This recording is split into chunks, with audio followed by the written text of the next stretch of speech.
네, 안녕하셨습니까. 성동여행에서는 서포터진 김선생의 성동구 이야기를 진행해 보도록 하겠습니다. 이번 시간에는 입석포를 찾아서라는 제목으로 과연 입석포는 어디에 있을까를 한번 알아보도록 하겠습니다. 자, 먼저 지도는 일제강점기 때의 지도가 되겠는데요. 바로 여기 지금 흘러드는 이 개천의 이름이 한천이라고 적혀 있습니다. 바로 지금의 중량천을 의미하는 것이 되겠고요. 바로 이 한천이 한강과 만나는 지점, 바로 그 지점에 모래톱이 발달해 있고요.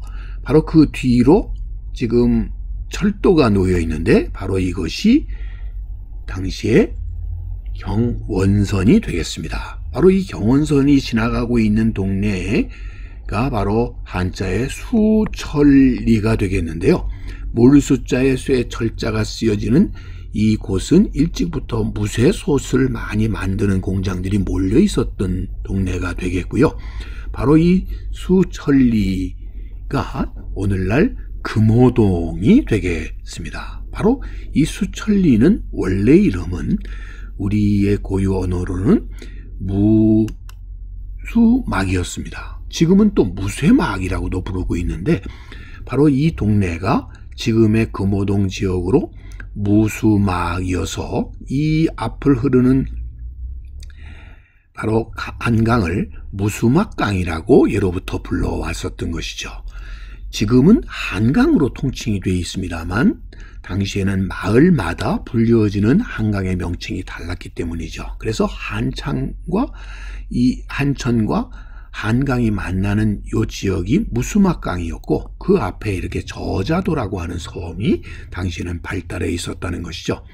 바로 이 무수막강이 있는 곳에 바로 지금 오늘 찾고자 하는 입석포가 있었다는 거죠. 그 입석포의 지금의 자리를 우리가 찾을 수 있는 흔적 중에 그 표지석이 바로 이 응봉산 정상에 있는 이 정자 옆에 바로 이 표지석이 있는데요. 이곳 응봉산은 일찍이 태조 이성계가 응방을 설치해서 즉 매를 사육하고 매 사냥을 담당하던 관청이 있었기 때문에 지금도 이것을 응봉산이라고 불리게 되는 계기가 되었다고 하는데 그곳에 입석포터라고 하는 표지석이 남아 있습니다. 입석포라고 하는 것은 천연의 낚시터로 유명했었다는데 이 한천변에 큰 바위들이 사람처럼 서 있다고 해서 붙여진 이름이라는 거죠. 말 그대로 돌이 서 있었다는 거죠. 그래서 이것은 선돌, 돌이 서 있다. 이것이 한자화된 것이 입석이 되겠고 원래 조선시대에는 그래서 돌이 서 있는 포구라고 해서 선돌개라고 붙여졌던 것이 한자로 입석포로 바뀌었다고 보시면 되겠습니다. 특히 그래서 이 선돌개가 있는 곳에는 저자도가 포함한 소위 수려한 경관을 갖고 있어서 일찍부터 뱃놀이가 크게 유행했었던 곳이 바로 이 선돌개라는 것이죠. 자, 이 선돌개의 모습을 담고 있는 그림을 하나 보게 되면 자, 여기 지금 사람들이 낚시를 하고 있다는데 특히 입석포가 낚시터로 유명했다고 하죠. 바로 그 낚시터가 있는 곳 멀리 응봉산이 있고 그곳에 이렇게 바위들이 절벽을 이루고 있는 이것이 바로 선돌이 있었다는 것이죠. 그래서 바로 이것이 입석포였었다는 것을 이 풍광을 통해서 확인할 수가 있고 또 하나의 그림이 김석신의 가고중류도에 보게 되면 바로 이 밑에 부분이 저자도가 되겠고요. 자, 저자도와 사이에 바로 이 뱃놀이배들이 이렇게 띄워져서 많은 사람들이 배 타고 풍류를 즐기고 있는 그 맞은편 언덕에 보이고 있는 이 바위가 바로 입석이 되는 것이죠. 자, 그 뒤에 사람들이 뱃놀이 하는 한강을 바라보고 있는 모습을 그리고 있는데요. 뒤쪽에는 바로 이곳에 응봉이 보이고 있는 이곳을 통해서 당시의 입석포의 모습을 우리가 상상해 볼 수가 있습니다. 현재는 그 입석포의 흔적을 찾기가 어려운 것이 지금 사진에서 보시는 것처럼 이 강변에 뚝방을 쌓고 그 위에 경의중앙선이 지금 그 당시에는 경원선이죠. 이 경원선 철도가 놓이게 되면서 결국 이 입석이 땅속에 묻혀지게 되었다는 것이죠.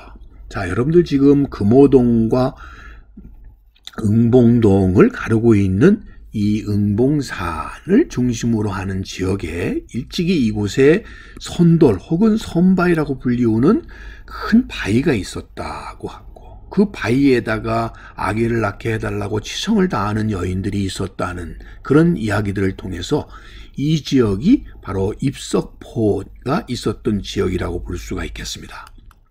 자, 지금은 개나리 동산으로 유명해진 바로 이 응봉산 일대에 바로 지금도 이렇게 전철이 지나가고 있습니다만, 바로 이것 때문에 땅속에 갇혀진 곳에 바로 입석이 있었고, 그 강변에 입석포, 즉 나루터가 있었다라는 것이죠.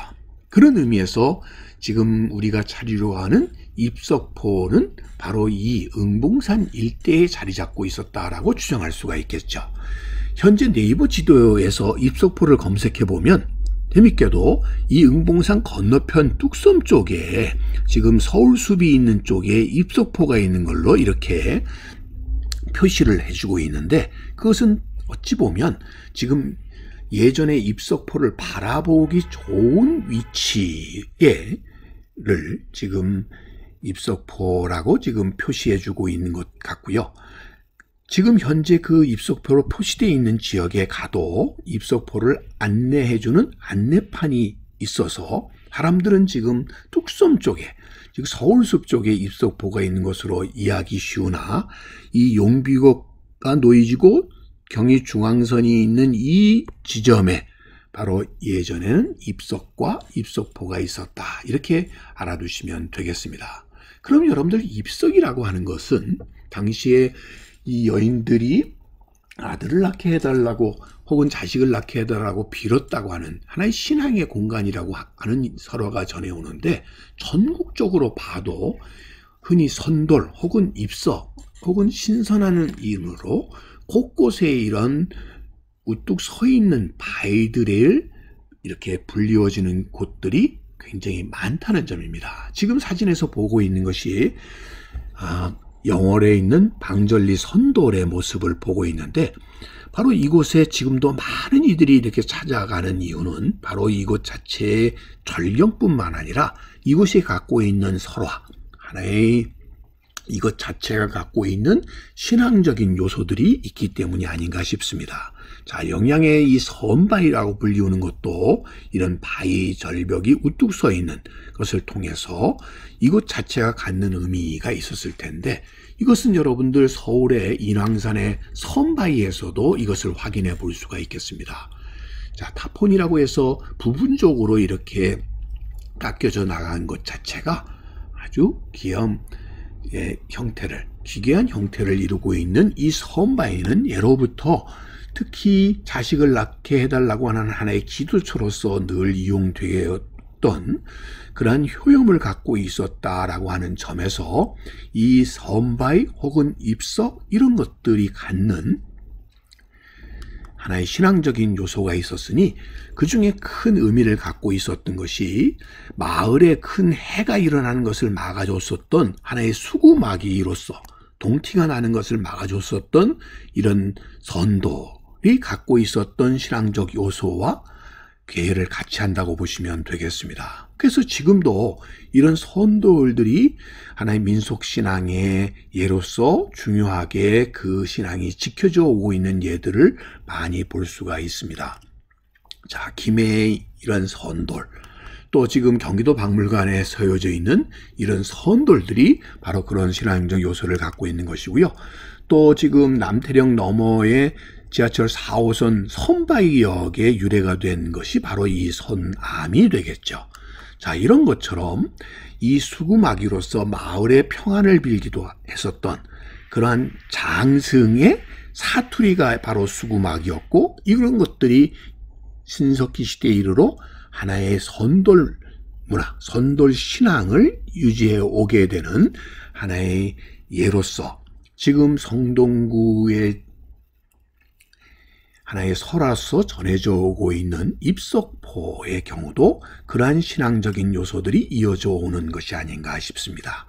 자, 지금 응봉동 뒷산의 이 응봉산과 이 예전에 무수막강이라고 불려졌던 지역에 자리 잡고 있었던 입석, 지금은 기찻길과 더불어 이렇게 새로 놓인 강북강변의 많은 도로들에 의해서 지금은 그 위치가 사라져 버렸지만 바로 이 지역이 예전에 입석의 이러한 설화들이 남아져 있었던 곳으로 바로 이곳이 지금 표지석으로만 남아있는 입석과 입석포다라는 사실을 이번 시간에 함께 찾아보았습니다. 이제까지 얘기는 꽃밭을 가꾸는 김 선생이 전해드렸습니다.